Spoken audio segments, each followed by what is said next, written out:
Bem-vindos a todos vocês ao Globo News Painel, aqui dos estúdios da Globo News de São Paulo. O nosso tema é um evento importante da semana que passou, foi a visita da presidente Dilma Rousseff à China. É uma grande oportunidade para a gente estudar como é que estão as relações entre esses dois grandes países, duas grandes economias emergentes. Há uma série de aspectos para a gente abordar, não só de economia. 3 são os nossos participantes, como sempre. Eu vou iniciar a apresentação dos nossos convidados pelo economista Luiz Gonzaga Beluso, que é professor da FACAMP, a Faculdade de Campinas. Está conosco o empresário Paulo Scaff, presidente da Fiesp, a Federação das Indústrias de São Paulo. E nosso terceiro convidado é o economista Kevin Tang. Ele é diretor da Câmara de Comércio Brasil-China. Beluso, começando com uma pergunta bem abrangente. A China é uma parceira ou uma ameaça? A China é as duas coisas. Eu sabia. Aquela história, não vou entrar naquela história, o copo está meio cheio, meio vazio. Você não pode explicar o desempenho da economia brasileira de 2003 a 2008 e também logo depois da crise, da recuperação das duas economias muito rápidas, né, depois da crise. Você não pode afastar a presença da China como um fator importante para o crescimento da economia brasileira, para as exportações, para a acumulação de reserva. Mas, por outro lado, né, nesse momento em que os Estados Unidos bombam a sua liquidez para o resto do mundo, a valorização do câmbio permite que nós tenhamos uma verdadeira invasão de produtos chineses. Está aqui o nosso Paulo Scaff, que é o presidente da Fiesp, que pode nos dizer, eu converso sempre com o nosso amigo Roberto Janetti, né? E a nossa preocupação, a gente não dorme por causa desse negócio do câmbio, entendeu? Porque o risco de afetar gravemente a indústria brasileira é muito grande. Aí vem a pergunta, Paulo, é o câmbio o nosso adversário ou a China, independentemente do câmbio? Nesse momento, essa questão do câmbio faz com que seja mais uma ameaça. Porque nós temos um problema do câmbio dos dois lados, né? O câmbio chinês desvalorizado e o yuan desvalorizado, dando uma artificial competitividade à China, e o real sobrevalorizado, tirando artificialmente a nossa competitividade.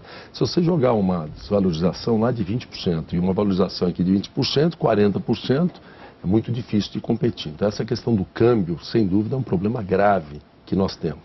E esse perfil do comércio que nós temos com a China, realmente não vejo que seja um grande interesse para o Brasil.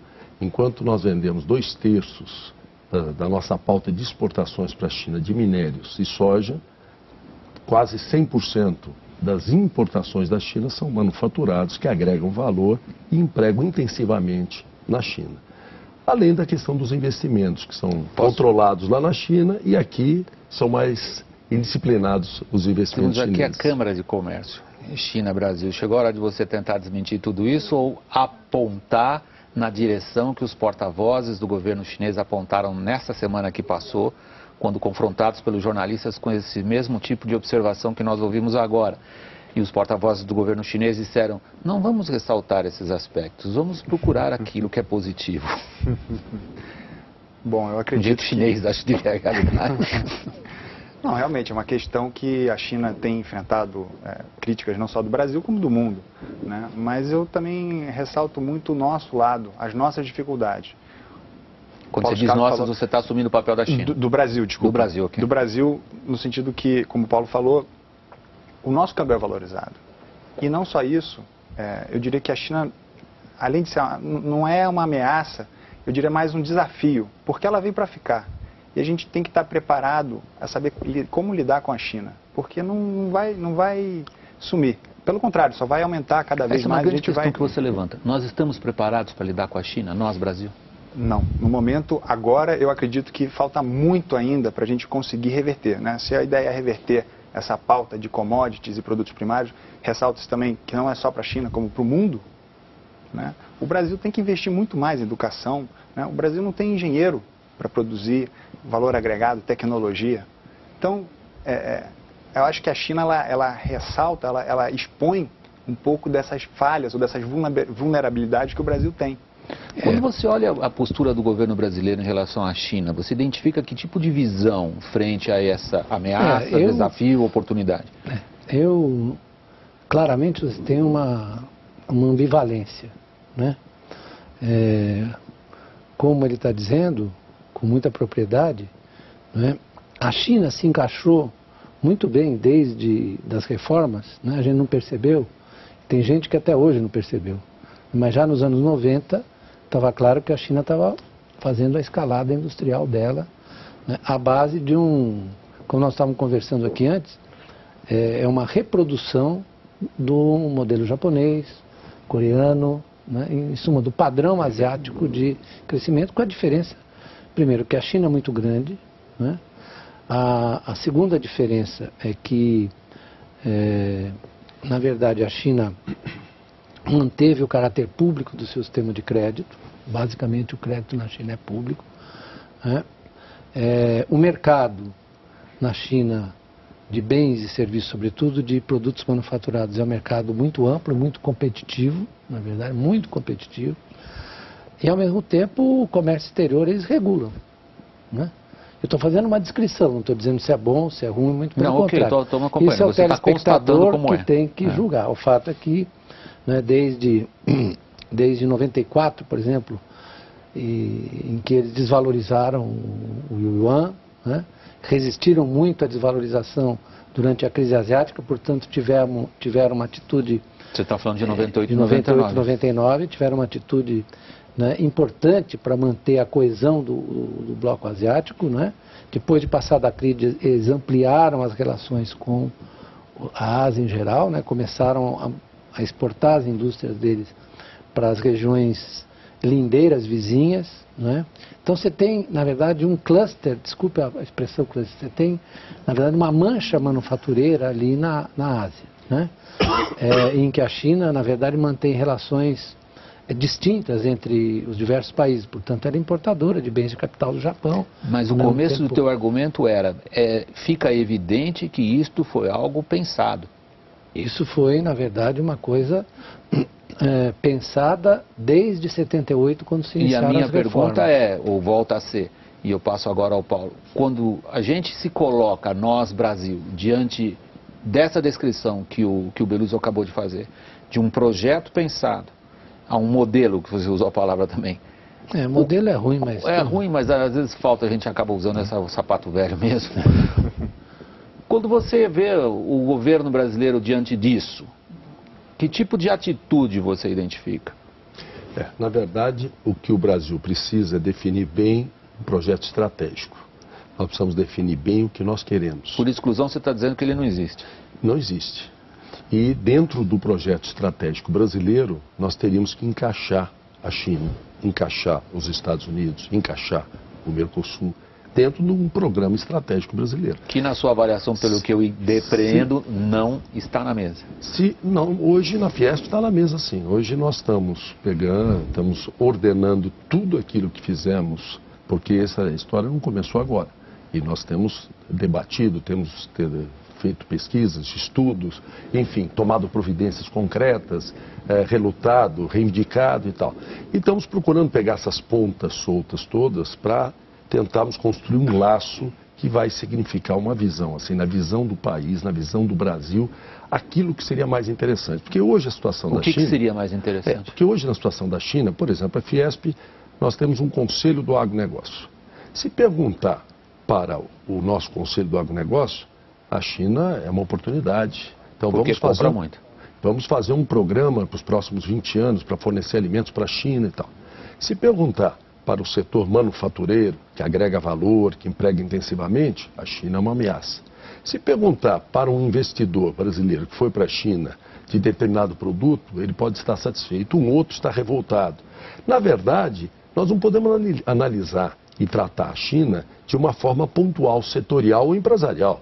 Nós temos que ter um plano de país. O que interessa ao Brasil... Que é isso que você chamou de amarrar as pontas. E amarrar as pontas é pegarmos todos os dados, todas as informações, todas as pesquisas e todas as nossas vocações, nossos talentos e fazermos um laço, e esse laço é um projeto estratégico brasileiro. E a partir daí você encaixa a China. O que eu estou falando é o que eles fizeram. A China sabe bem o que quer e vai rigorosamente no seu próprio interesse. Ela não está preocupada com o povo brasileiro. E, aliás, ela está certa. O compromisso e as preocupações e os objetivos dela, o interesse dela, exclusivamente são os interesses chineses. Cabe a nós, defendemos os interesses brasileiros. Então, o que, por exemplo, o Tang falou é um outro assunto, viu, Tang? Não podemos misturar uma coisa com outra. Uma coisa são os nossos problemas, que nós temos e temos que corrigi-los. Outra coisa que nós estamos discutindo é em relação à China. Quer dizer, a China tem uma moeda desvalorizada e a China tem uma política agressiva de comércio. A China disciplinar nossos investimentos. Quando a Embraer quis fazer o 190, foi impedida a produzir o 190, modelo 190 na China. A Marco Polo também teve problemas na China, tá certo? Então, isso é uma questão. Agora, outra questão, não há dúvida. Nós, além de um projeto estratégico, o Brasil precisa, sem dúvida nenhuma, investir mais em educação. Nós temos os nossos problemas, mas vamos separar uma coisa da outra, porque senão você mistura acabou as de duas levantar. coisas. O Brasil sabe lidar com aspectos como esse que o Paulo acabou de recomendar, porque o que ele está dizendo é o seguinte: eles não só entram aqui com uma tremenda de uma agressividade, como eles também são capazes muito bem de dirigir direitinho o que pode e o que não pode lá. Ou seja, como é que vamos competir com alguém que aqui faz o que quer e não nos deixa lá fazer o que gostaríamos? Não, com certeza a reciprocidade é uma condição Ela fundamental. não existe. Ela não existe e isso cabe ao Brasil, da mesma forma que os chineses sabem muito bem o que querem, têm o planejamento deles, cabe ao Brasil. Você viu isso também acontecer na se colocar semana que isso. passou? Olha, eu acredito que o Brasil tem, aos poucos, conseguido direcionar algumas áreas onde tem interesse. Um dos casos foi a própria Embraer, que conseguiu vender o 190 e conseguiu ampliar, inclusive, as vendas que já haviam feito. A abertura de mercados como carne suína, etc. Mas falta realmente um plano para a nação ou uma estratégia China de como a China sabe o que ela quer do Brasil. O que o Brasil quer da China? O que o Brasil quer da China, o que o Brasil quer dos Estados Unidos, o que o Brasil quer de vários qual é países. a política. Agora, em relação à Embraer, o que a Embraer queria era produzir o 190 lá, não vender esse pedido. Essa promessa de pedido já tinha, não nasceu. Ninguém vende 35 aviões em 2 dias. Isso é uma coisa que já vinha. E os frigoríficos, 27 frigoríficos que iriam se credenciar, foram credenciados 3. Lógico, alguma coisa aconteceu. Mas, na verdade, isso o Brasil não tem esse plano estratégico há muito tempo. Né? Precisa ter um dia, né? O último foi nos anos 70, bem ou mal, era o segundo PND, bem ou mal. Né? Depois disso nós tivemos uma década perdida, a década de 80, com aquele desastre que foi a crise da dívida externa. Só quem esteve lá dentro, como eu, e assistiu aquele forró, pode dizer o que era aquilo. Né? Quer dizer, apesar de todas as advertências, os caras levaram endividamento a níveis insustentáveis e aí perdemos a década. Quando nós estabilizamos a moeda, e temos que dar o mérito aqui a quem o requer, né? Quem tem direito, o presidente Fernando Henrique, nós fizemos uma política monetária e fiscal ruim para a indústria. Né? Os anos 90 foram ruins, né? Sem dúvida. Porque ali começou a valorização do câmbio. E nós não temos, na verdade, um plano estratégico há anos, porque convenceram a sociedade brasileira de que, na verdade, mesmo sendo o planejamento indutor, não valia a pena. Né? Então aí, nós todos temos, digamos assim, né? Temos responsabilidade por termos aceito uma visão simplória da globalização. Os chineses não aceitaram. Os chineses falaram, olha, como é que são as tendências da economia mundial? São essas aqui? Como é que nós nos encaixamos? Né? E se encaixaram com grande sabedoria e eficiência. Nós largamos tudo pelo caminho. Agora, Beloso, verdade, na vida a gente aprende que não adianta chorar leite derramado. Então, pelas razões que você bem descreveu, da década de 80, década de 90, agora nós estamos em 2011. Você não pode esquecer que a história, que tem path dependence, então, que a história vai determinando, na verdade, o seu destino. Então, é isso que eu estou fazendo, recuperando esse pedaço. É muito bom. Agora o que acontece? Nós estamos em 2011, nós precisamos fazer.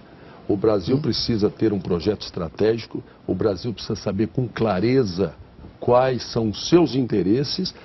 E quais são os interesses do Brasil? O que a presidente foi à China semana passada na cabeça? Os interesses do Brasil são os interesses do povo brasileiro, porque o que interessa a um país são as pessoas. E quais são as prioridades? o que atende melhor o povo brasileiro e, rigorosamente, o Brasil tem que defender esses pontos. Rigorosamente. Com o que a presidente E aí os outros que se China defendam, cabeça. entende? Como os chineses fazem. Os chineses não estão nesse aspecto errado. Eles têm muito claramente o que eles querem e cabe a nós disciplinarmos. Cabe a nós falarmos, não, esta troca de comércio não. O yuan está desvalorizado em 20% e a nossa moeda tem uma valorização grande também e te rouba a nossa competitividade, vamos fazer medidas compensatórias. Economia de mercado, nem pensar. Economia de mercado não é. A China não é economia de mercado, então nem pensar em economia de mercado. Bom, nós quase atribuímos assim, esses status a ele e sobre desvalorização do câmbio nem se falou na semana passada. Eu acho relevante esse negócio da economia de mercado, porque lá, como eu disse, você tem mecanismos de controle. O crédito é público e o comércio exterior é... O resto é uma farra lá, é uma competição desaceimada. Né? Você tem quantas empresas produtoras de telas de televisão você tem lá? Mais de 50, mais de 50. Então, se você pegar e comparar o mercado de outro país qualquer com o mercado de bens e serviços na China, você vai dizer que o mercado da China é competitivo. Não é esse o ponto que nós temos. Não, desculpa, mas essa é uma discussão, para mim, que não existe. Então, mas por que não existe? Porque ela é uma economia que usa o mercado. Como ela usa o mercado? Não, ela usa intensivamente o mercado. Aliás, ela é a que mais usa o mercado. Né? E ela tem os mecanismos de governança. Você considera a China uma economia de mercado? O mercado de bens e serviços lá é ultra competitivo. Eu estou errado? Você considera que o câmbio chinês não tem controle? Não, mas o que é economia de mercado? Você deixa, Beluso, se você é tonto e deixa o seu câmbio valorizar, o problema é seu. Beluso, você é tonto? Beluso, qual é a definição? O importante é o seguinte, qual é a definição? O que é que define... Eles não... Só de cada vez. O que é que define um país ser ou não ser de economia de mercado? Então, primeiro, um país que controla câmbio, um país que controla o mercado financeiro, juros, um país que tem preços, muitos preços controlados. Leis trabalhistas vale a pena mencionar. Isso não é uma economia de mercado. Agora, você sabe por que para nós nós não podemos aceitar a antecipação? Eu digo antecipação porque quando a China entrou no OMC, foi já combinado, pactuado, que em 2016 ela será reconhecida como economia de mercado. Então nós estamos falando de antecipar alguma coisa que vai acontecer em 2016. Agora, para nós não vale a pena antecipar. Por quê? Primeiro porque não é verdadeiro, deixa eu só completar.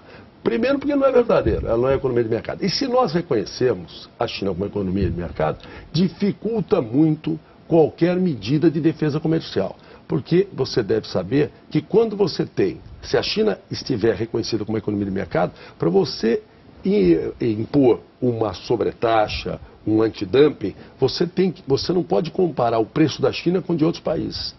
Se ela for uma economia de mercado, você tem que comparar o preço dela com o mercado doméstico dela ou o preço dela com a venda do produto chinês para outros países. No entanto, se ela não é economia de mercado, você pode comparar uma armação de óculos vindo da China com uma armação de óculos vindo de outro país. Facilita muito as medidas de defesa comercial. A Câmara Por isso que nós não podemos abrir mão. Kevin, deveríamos antecipar ou não o reconhecimento da China como economia de mercado? Depende da contrapartida. O que o Brasil tem a ganhar com isso e quais são as consequências, né? Mas o próprio professor falou também. Eu acho que isso não é o tema principal. Se você perguntar para um chinês, um governante chinês, ele pode falar, tem aspectos da economia brasileira que o Brasil também não se encaixa como economia de mercado. Então, mas isso, o principal, e eu acho que a China tem, quando eu digo que a China é um desafio, é saber, o Brasil tem como extrair o que ele precisa da China? A China tem investimentos e capital em abundância que poderiam ser muito bem utilizados no Brasil para tornar o Brasil mais competitivo. Então, infraestrutura, todos esses aspectos, crédito para as empresas produzir, esse eu acredito que seria um dos principais focos. O presidente Lula foi lá em 2005, eu me lembro que foi anunciado que os chineses iam investir 10 ou 15 ou 20 bilhões, quanto entrou de investimento de 2005 para 2010? Olha, ano passado estima-se que foi quase 20 bi de investimento. Investimento chinês no Brasil, 20 bilhões? De compra de empresas brasileiras, de investimentos em... Entrou no Brasil 20 bilhões de dólares da China no ano passado? Eu desconheço isso aí. Muitas empresas chinesas não usam a remessa direto da China para o Brasil. Eles têm subsidiárias internacionais em Luxemburgo, em outros paraísos fiscais, etc. Eu desconheço. Que são eu gostaria que a chineses. Eu gostaria que a Câmara me mostrasse os investimentos da viagem do presidente Lula em 2005 até o dia de ontem. Quanto efetivamente, o que foi anunciado eu sei, que foi muito anunciado, investimentos, bilhões de investimentos. Quanto efetivamente entrou de investimentos, isso que eu gostaria de saber. Uma conta importante é só agora, não ser diretamente. Eu não entendo também assim, se você fala que isso não é tão relevante, por que toda vez os chineses voltam com esse assunto da economia de mercado? Se não é relevante, por que é que eles querem antecipação? Mas eu queria que as pessoas definissem hoje em dia o que é uma economia de mercado. Há uma definição pela... Aqui, inclusive, por portaria da DSEC, está muito claro como que é uma economia de mercado. A economia de mercado é uma coisa complicada, complexa de você definir, né? Porque se você há de reconhecer que a China tem um mercado de bens e serviços bastante dinâmico. Tem um mercado, ali você vai lá e preços controlados, com câmbio controlado, com juros controlados, isso é economia de mercado. Sim, mas juros controlados, graças a Deus. Deixa eu fazer a pergunta para você de outra maneira. Graças ao bom Deus. Se você acha que essa não é a discussão relevante, não, como você está sentindo, qual deveria ser o ponto relevante? O que eu acho é o seguinte, é que o Brasil, como o Tang estava dizendo, o Brasil, essa presença da China, ela mudou completamente a divisão internacional do trabalho. Né? O Brasil ganhou um espaço ali, como exportador de commodities. A pergunta que eu faço é o seguinte, o Brasil pode, não é que o Brasil deve, o Brasil pode se conformar com essa situação de exportador de commodities? Não, porque o Brasil ainda tem um peso da indústria razoável, 26% do PIB. Né? O Brasil tem uma economia urbana industrial já constituída. Você já imaginou você sofrer uma regressão nessa economia urbana industrial? Vou pegar um exemplo um pouco dramático. Vamos pegar a cidade de Detroit, dos Estados Unidos. O que é Detroit hoje? Que foi o centro da produção automobilística do mundo, né? E americana. É uma cidade fantasma. Eu estive lá filmando na campanha do Obama em 2008, é assustador. Eu assisti o seu... assustador. É assustador. Né? A questão é saber se nós queremos o povo brasileiro trabalhando em mineração ou trabalhando em indústria manufatureira, em alta tecnologia, com altos salários, com alta... O que eu quero para o povo brasileiro é o melhor. É isso aí. É o pior. Claro. Então, agora nós temos vender minério e comprar não é ruim você ser um grande camisa, não é ruim você ser um grande eu só preciso pedir duas coisas. Não é interesse do Brasil. Ele fala um por vez. Os Estados Unidos são um exemplo de país que fez as duas coisas juntas. Desde o século XIX, são grandes exportadores de commodities, de alimentos, né, matérias-primas, etc. E promoveram o seu processo de industrialização com um grau de protecionismo absurdo. Isso ninguém diz. Era economia de mercado, então, Estados Unidos? Com um grau de protecionismo, era o país mais protecionista do mundo no século XIX. Veloso, desculpe interromper. E ainda na crise dos anos 30, desculpe, só para terminar. Só porque eu estou chegando ao fim do bloco. Eles subiram a tarifa, a chamada famosa Smoot-Hawley, para proteger a indústria americana. Eles não estão nem aí. Eles estão defendendo o deles. Nós estamos discutindo as relações Brasil-China. Na verdade, a nossa discussão no primeiro bloco assumiu um aspecto muito mais abrangente. Quando o Brasil se considera frente à China, enfrenta a China, o que o Brasil quer ser? Essa foi a pergunta que ficou no ar. Eu passo a palavra imediatamente a você agora, Paulo. O Beluso terminou o primeiro bloco fazendo uma apreciação do papel do Brasil, na verdade, na globalização. Vamos ser reduzidos, agora a interpretação é minha, a palavra reduzida saiu da minha interpretação, a essa função de fornecedores de matérias-primas para alguém que depois nos inunda de produtos manufaturados, ou há um outro papel para o Brasil nesse desenho, Paulo?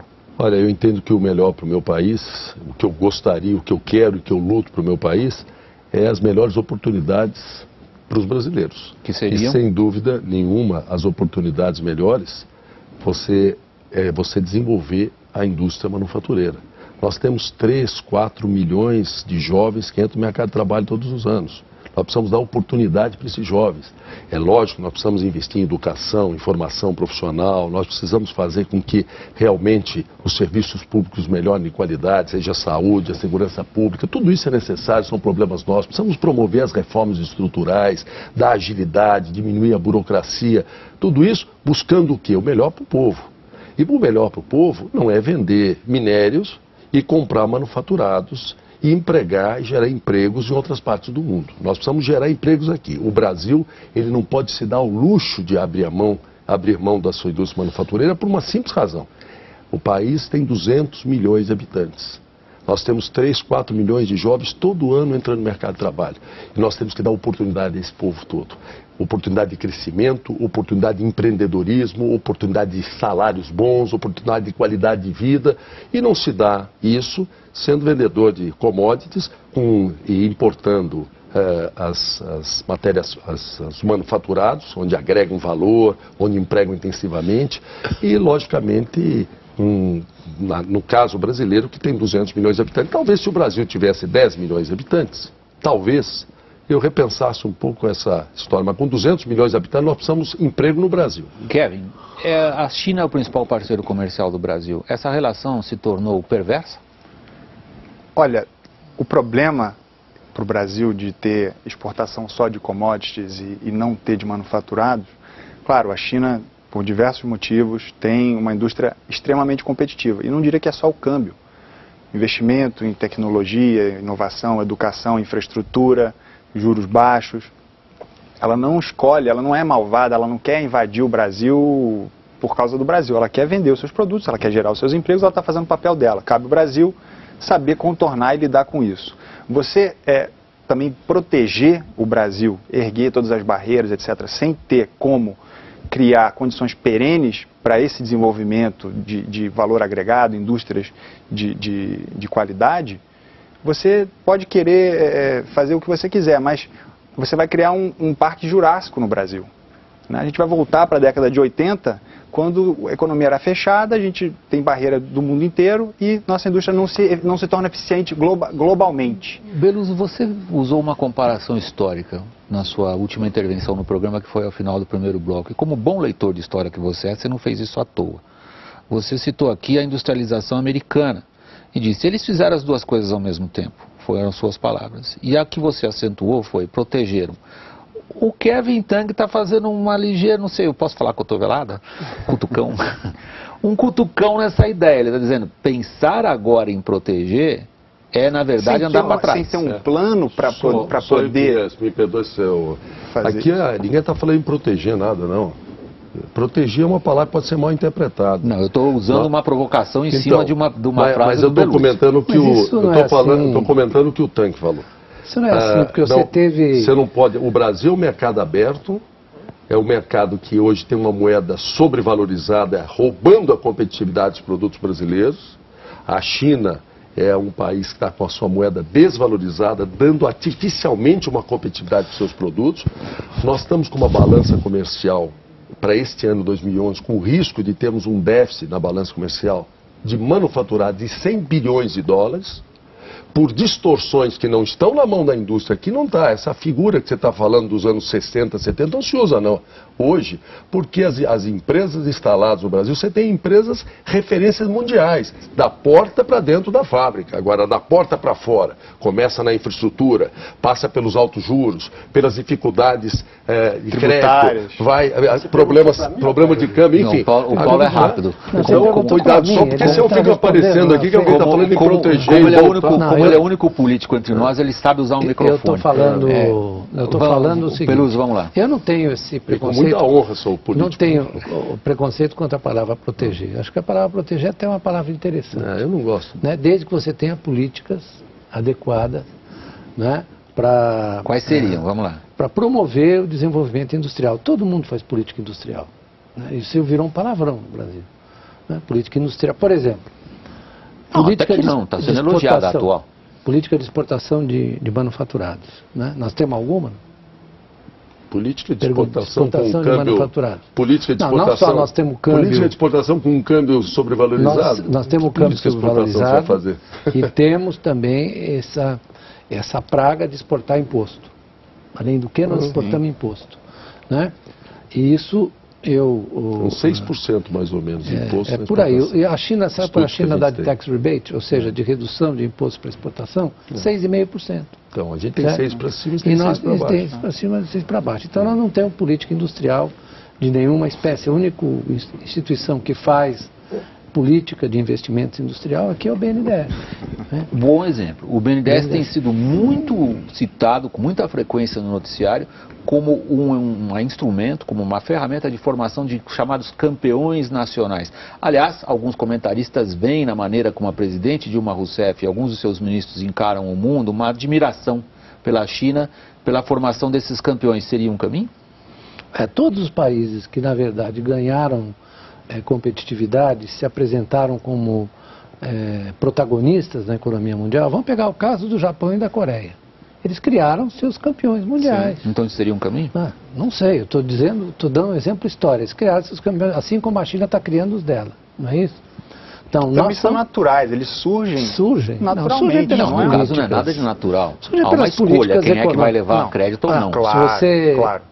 O general Park Chung-hee, por exemplo, foi assassinado, o grande responsável pela industrialização da Coreia, né? E que definiu, na verdade, a conformação, digamos, das empresas, etc., a relação do chaebols com o Estado, tudo isso, né? Isso é uma coisa intencional, uma coisa planejada, né? Como o Brasil está fazendo em parte aqui, criando suas grandes empresas, está certo, em alguns setores em que nós temos vantagens, nós temos, na verdade, que explorar, que você não vai competir de charrete quando o cara está correndo de carro de Fórmula 1, tem que correr com o carro de Fórmula 1. Então fica essa discussão se hoje em dia o mercado internacional ele tem um grau de concentração, ou seja, poucas empresas têm a maior parte do market share. Nós não vamos nos iludir, né? É claro que nas estruturas industriais locais, como no caso da China, você tem milhares de pequenas e médias empresas, ou no caso de outros países, no próprio Estados Unidos, milhares de pequenas e médias empresas que fazem esse papel. Você vê aí um caminho, Paulo? Porque aí talvez a gente possa falar, não sei, uma etiqueta a gente tem que dar a isso. A formação de campeões nacionais seria, não um arremedo, porque aí já é um pouco pejorativo da minha parte, mas seria digamos, uma concepção de política industrial? Olha, eu repito, da porta para dentro das fábricas, nós estamos cheios de campeões no Brasil. Nós temos que reconhecer as coisas boas que nós temos. O Brasil tem um povo maravilhoso, um povo talentoso, o Brasil tem 50% da América do Sul, tem 8 mil quilômetros de litoral, tem um clima favorável, um povo de boa índole, nós temos, vamos dizer, um povo e empresários, trabalhadores talentosos, competentes, e temos indústrias moderníssimas, nós temos referências. O que nós temos que estar discutindo é o seguinte, que tudo isso, quer dizer, você vai discutir, por exemplo, inovação, tecnologia, para ganhar lá 1% de produtividade, ou 2, ou 3, ou 4, quando você tem um problema, uma distorção, como eu repito, eu estou querendo voltar um pouco no campo, porque senão nós vamos ficar assim, analisando as coisas, e não vamos direto no foco que é o principal nesse momento. A questão cambial hoje é gravíssima, ela rouba a competitividade dos produtos brasileiros, isso não é culpa. Isso não é culpa da empresa brasileira. Por isso que tem que haver ou um acerto nesse desacerto ou algum tipo de compensação. E ainda pior essa situação quando outros países têm uma situação inversa, que também estimulam sua competitividade com a questão cambial. Sem falar que nós temos uns juros no Brasil que são muito elevados, incomparáveis a toda parte. Então quando você soma esses fatores, custo de dinheiro, custo de investimento, soma com a questão cambial, o custo da infraestrutura. Olha, é que é uma... A pergunta aí no caso, então, que eu fiz, você a considera não totalmente propositada, porque há coisas muito mais próximas de prioridade 000 do que a gente discutir se campeões nacionais melhorarão ou não. Mas por que vocês fazem essa oposição entre as duas coisas? A política industrial também é você criar grandes empresas que possam competir lá fora. A pergunta feita a você disse um caminho? Não sei. Eu perguntei ao Paulo. O Paulo disse, em outras palavras, o seguinte, a resposta dele a mim foi o seguinte, peraí. Pode até ser, não é o que me interessa no momento. Mas, o William, está na cara, mais do que claro, tirando os que navegam na treva, que o câmbio brasileiro é um desastre para a indústria. Tirando os que navegam na treva, porque tem gente que acha que você produzir chips, né? Ou seja, aquelas partículas eletrônicas, e chips batata é a mesma coisa. Não, é verdade, tem gente que diz exportar chips batata é a mesma coisa. Exportar minério de ferro, exportar automóvel é a mesma coisa. Né? Isso é várias figuras eminentes aqui, pensadores da economia brasileira dizem isso. Quer dizer, que não tem importância nenhuma o câmbio. E o custo do dinheiro também, na manufatura, você tem um ciclo muito mais demorado e aí pesa muito mais do que commodities, que é uma coisa mais rápida. É o tempo, né? Você leva tudo que tem tempo, os juros pesam mais. Eu gostaria de acrescentar o debate. Claro, o câmbio é uma questão, vamos dizer, circunstancial, porque é agora. Uma distorção. Uma distorção, mas que pode mudar amanhã ou depois. Até a própria China tem valorizado sua moeda e vinha valorizando desde 2005. Né, interrompeu por causa da crise mundial e aos poucos ela está. Inclusive agora recentemente o yuan bateu o recorde contra o dólar e a tendência é que isso continue. E os próprios preços chineses com a inflação chinesa também vão tornar os produtos chineses mais caros. A questão é, o que o Brasil está fazendo, né, de forma permanente para conseguir manter essa indústria manufatureira, criar os empregos, as condições para se produzir e exportar produtos manufaturados para a China ou para qualquer outro lugar. Porque, mesmo nas commodities, o Brasil tem uma vantagem, né, de ser uma terra abundante, mas a gente também tem que investir na cadeia. Então, tecnologia, olha, você quer exportar celulose? Tudo bem, mas a China também é um dos maiores reflorestadores do mundo. E o Brasil tem muito em termos de sistemas e conhecimento para vender. A indústria chinesa, a economia chinesa, ela está saindo de industrialização para serviços. A partir do momento que ela vai se modernizando, ela vai demandar cada vez mais serviços. Conhecimento, o Brasil tem em muitas áreas que a China necessita. E há um mercado grande. Exploração de energia em águas profundas, agricultura, agronegócio, mineração, como você... sistemas de transporte, de logística, são áreas onde o Brasil pode se esforçar e focar. Porém, não há um planejamento para isso. Né? Não há infraestrutura no Brasil para dar as condições para a indústria se tornar realmente mundialmente competitiva. Não é só vender para o Brasil, é vender para o mundo. Então, investimento em infraestrutura, o câmbio é uma circunstância agora, mas infraestrutura, inovação, tecnologia, isso a gente não tem feito, e a China faz isso, e fez isso, e está fazendo isso muito bem. Parte do resultado que ela obtém nas suas exportações é justamente com isso. Vocês, durante toda essa conversa até agora, volta e meia, vocês passam pela esfera política, que é onde agora eu quero concentrar um pouco a atenção de vocês três. Quando a gente considera o que aconteceu na semana passada, a gente vê a foto da reunião dos BRICS, Brasil, a Rússia, a Índia, a China e, por interesse da China, a África do Sul também naquele grupo. A China tem uma grande presença e crescente presença no continente africano. Que papel o Brasil tem nesse grupo? E agora a questão é muito mais de política internacional. A China claramente estabelece suas prioridades. Rússia e Índia são países que os geopolíticos chamam de Eurásia, a grande massa em torno da qual gira a política. E o Brasil, Beluso? Não, o Brasil tem uma posição singular, né? Porque é uma democracia, né? Diferentemente... aqui não vou me meter a falar disso, mas nós não podemos considerar a Rússia uma democracia propriamente, né? Uma democracia, vamos ser generosos, dizer que é uma democracia em construção. A Índia é uma grande democracia e tradicional, mas a Índia tem problemas regionais, tem problemas de miséria absoluta, que pesam muito, né? Tem uma questão ali social, de ser uma sociedade capitalista que foi construída em cima de uma sociedade de castas. Isso dificulta muito a China. A Índia, desculpe. E a África do Sul é um país que, na verdade, do ponto de vista econômico, tem um peso muito pequeno, muito menor do que o Brasil, menor do que os demais componentes dos BRICS, né? Ainda que seja uma economia diversificada, né? Mas não tem o peso suficiente. O que o Brasil, na verdade, tem de vantagem clara, né, é que tem uma dotação de recursos naturais que nenhum dos outros países tem. A China não pode mais expandir sua agricultura, certo? Não pode mais. Né? Então, até restrições para a expansão das cidades, porque você não pode invadir a área agriculturável, né? Ela cada vez mais dependente dessa oferta. O Brasil ainda tem uma disponibilidade de recursos, de terras, etc., que pode explorar, e ainda nós temos esse episódio. O Brasil fica mais importante com esse episódio do pré-sal, né? Como fornecedor de energia. Porque nós estamos esquecendo, porque a ideia de que a substituição do petróleo por outras fontes vai ser uma coisa muito rápida, não vai ser uma coisa mais lenta.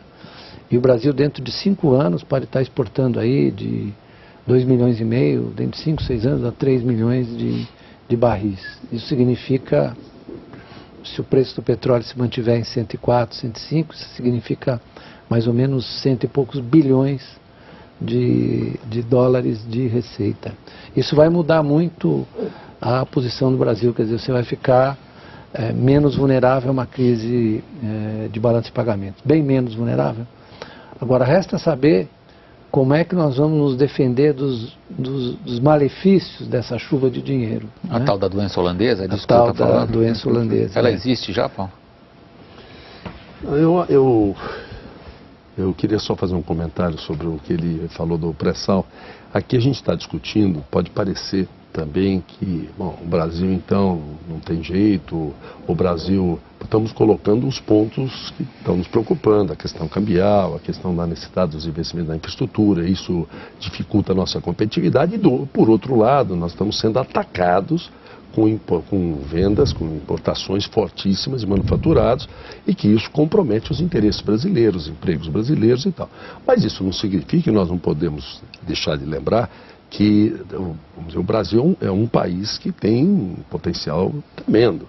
Quer dizer, a questão do pré-sal, o setor de gás e petróleo, a questão da infraestrutura, que de um lado a gente sente a dificuldade do custo por falta de infraestrutura. Agora, a grande oportunidade para construir toda essa infraestrutura que nós vamos ter aqui, de estradas, de ferrovias, de aeroportos, de portos, de trens de alta velocidade, de ferrovias, enfim. Então, são grandes oportunidades que nós teremos na área de infraestrutura. A construção civil, nós temos um grande déficit habitacional, isso dá uma demanda forte, garantida para os próximos 10 anos. Quer dizer, o Brasil tem muitas oportunidades e positivas. Por isso que nós não podemos permitir que esse momento que reserva, vamos dizer, para o Brasil uma grande oportunidade, possa ser estragado ou desperdiçado, porque você deixa, vamos dizer, um câmbio errado, um custo elevado, tira a competitividade e permite, independente disso, que haja um descontrole de um ataque da economia. Porque quando você, como nós estamos sendo invadidos, por exemplo, 100 bilhões de dólares de déficit manufaturados previstos para esse ano, nós estamos sob ataque. Sob ataque tem que haver rapidamente contra-ataque, tem que haver nossos equipamentos de defesa comercial tem que funcionar, e aí é outro ponto, defesa comercial. O Brasil tem um recurso limitadíssimo, uma equipe muito pequena de defesa comercial. Então, as práticas desleais de comércio, me desculpe, Tang, mas a China tem costume de ter práticas ilegais e desleais de comércio. Não é? Então, desleais, prática de dumping, ilegais, com pirataria, com subfaturamento, isso tudo é muito mal controlado. Deixa né? só, Você pega os controles dos valores que saem, os volumes que saem da China, saem, vamos dizer, os índices e os dados de saída de quantidade de lá e de chegada daqui, as diferenças são enormes. Paulo, né? eu vou só interromper porque eu estou chegando ao final do programa. Eu queria dar oportunidade a vocês ainda de amarrar o pensamento, brevemente, telegraficamente, em torno de uma pergunta. Essa semana que passou mudou algo nas relações Brasil e China? Não vai reverter o quadro atual de o Brasil continuar exportando commodities e a China continuar exportando manufaturados para o Brasil. O que a gente pode entender é que há uma sinalização e há um esforço para iniciar um processo de equilíbrio. Isso é, trazendo fábricas que vão produzir no Brasil, tecnologias que podem ajudar o Brasil, abrindo mercados na China para os produtos brasileiros de maior valor agregado e sistemas de conhecimento e tecnologia. Paulo, brevemente, mudou alguma coisa nas relações Brasil e China na semana que passou? Olha, eu acho que foi um gesto da presidente Dilma ir à China, ela tinha ido à Argentina, foi à China. A China é um país de grande importância, com a sua economia ascendente, temos essas dificuldades todas e, sem dúvida, foi um gesto bonito por parte do governo brasileiro que sinalizou à China, vamos dizer, positivamente e esperando que haja uma reciprocidade. Então, eu não vejo que tenha sido nada negativo, mas também grandes mudanças vão depender de ações concretas, anúncios, promessas, isso tudo, o tempo é que vai mostrar se as mudanças virão mesmo. Eu acho que as relações elas são mesmo contraditórias, né? E não são, a gente não pode definir linearmente, olha, são ruins, são boas, elas são as duas coisas, como eu disse no início do programa, né? Mas o Brasil está numa posição, eu diria, do ponto de vista do seu desenvolvimento econômico e industrial, está numa posição desvantajosa, muito claramente desvantajosa, né? Isso se deve em boa parte ao fato de que o Brasil comprou pelo valor de face, ideia sobre a globalização, nós estamos pagando o preço, comprou pelo valor de face, a ideia sobre a globalização que não se transformaram em realidades, né? O Brasil comprou a ideia da homogeneização do espaço econômico, da liberalização a todo custo, etc. E nós estamos vendo que a China tem sucesso porque não fez assim. Agora, se nós achamos que não é elegante, não é bem educado fazer o que a China faz, o problema é nosso, né? Se não é elegante, está legal, então não faça, já que vocês se consideram um aristocrata da vida econômica. O Globo News Painel está terminando. Eu queria agradecer as participações aqui no estúdio da Globo News de São Paulo dos nossos convidados, começando pelo economista Luiz Gonzaga Beluso, professor da FACAMP, a Faculdade de Campinas. Agradeço ao empresário Paulo Scaff, presidente da Fiesp, a Federação das Indústrias do Estado de São Paulo. E agradeço ao nosso terceiro participante, ao economista Kevin Tang. Ele é diretor da Câmara de Comércio Brasil-China. Muito obrigado a você, assinante, que sempre nos acompanha. E agora vamos lá, como a gente sempre faz, aos outros fatos e imagens da semana. Até logo.